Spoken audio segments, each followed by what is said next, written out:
এসময়ৰ কথা এখন ঠাইত এজন অতিকে জ্ঞানী ব্যক্তি আছিল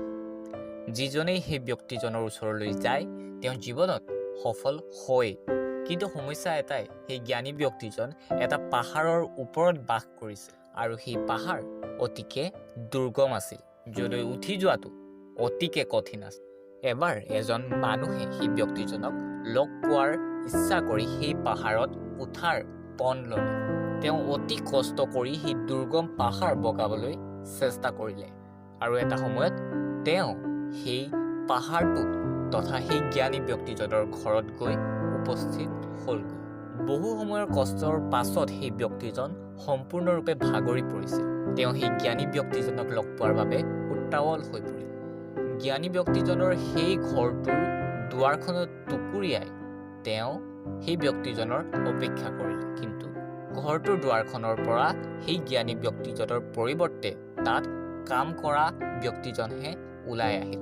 এয়া দেখি তেওঁ অতি উত্তেজিত হৈ পৰিল আৰু তেওঁৰ খঙো উঠিল কাৰণ বহু কষ্টৰ পাছত গৈ তেওঁ সেই ঘৰটোত উপস্থিত হৈছিলগৈ আৰু যেতিয়া তেওঁ এয়া দেখিলে যে সেই ঘৰটোত সেই জ্ঞানী ব্যক্তিজন নাই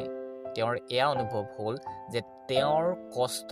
অথলে গ'ল ইয়াৰ পাছত তেওঁ সেই কাম কৰা মানুহজনক দুটামান গালি পাৰি ঘৰৰ ভিতৰলৈ সোমাই গ'ল আৰু গোটেই ঘৰত সেই জ্ঞানী ব্যক্তিজন বিচাৰি চলাথ কৰিলে আৰু বিচাৰি নাপায় এটা খঙাল মনেৰে তেওঁ সেই ঘৰটোৰ পৰা লগতে পাহাৰটোৰ পৰা নামি আহিল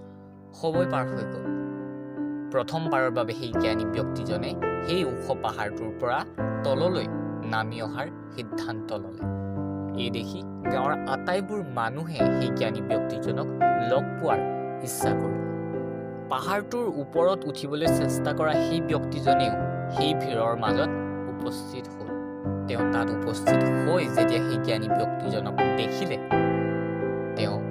আচৰিত হৈ পৰিল আৰু তেওঁৰ চকুৰ পানী বৈ আহিল তাত উপস্থিত হৈ তেওঁ এয়া অনুভৱ কৰিলে যে যিজন ব্যক্তিক পাহাৰটোৰ ওপৰত জ্ঞানী ব্যক্তিজনৰ ঘৰৰ চাকৰ বুলি তেওঁ ভাবিছিল আচলতে সেইজনেই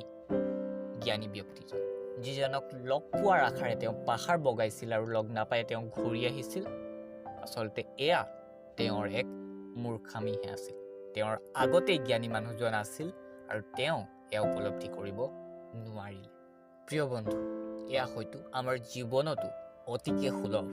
বহু সময়ত হয়তো আমি অহংকাৰ বা অন্য বিশেষ কাৰণৰ বাবে সমস্যাৰ সমাধান বিচাৰি নাপাওঁ কিন্তু আমি জনা উচিত যে অহংকাৰ খং আদিৰ দৰে অপ্ৰয়োজনীয় বস্তুবোৰৰ পৰা আঁতৰি যদি আমি কোনো এটা সমস্যাৰ সমাধান বিচাৰোঁ তেতিয়াহ'লে হয়তো সেই সমস্যাৰ সমাধান আমাৰ আগতেই আছে গতিকে এই কাহিনীটো কোৱাৰ অৰ্থ এয়াই যে যদি আমি জীৱনত সেই পাহাৰ বগোৱা ব্যক্তিজনৰ দৰে হওঁ তেতিয়াহ'লে সমস্যাবোৰৰ সমাধান সময়তকৈ বহু পাছতহে আমালৈ আহিব গতিকে খং অহংকাৰ বা হুলস্থুলীয়া মনোভাৱৰ পৰা আঁতৰি এটা শান্ত আৰু মুক্ত মনেৰে আমি জীৱন আগবঢ়াই নিয়া উচিত এটি মুক্ত মনৰ সৈতে সফলতাৰ সেই ক্ষণবোৰলৈ শুভকামনা ধন্যবাদ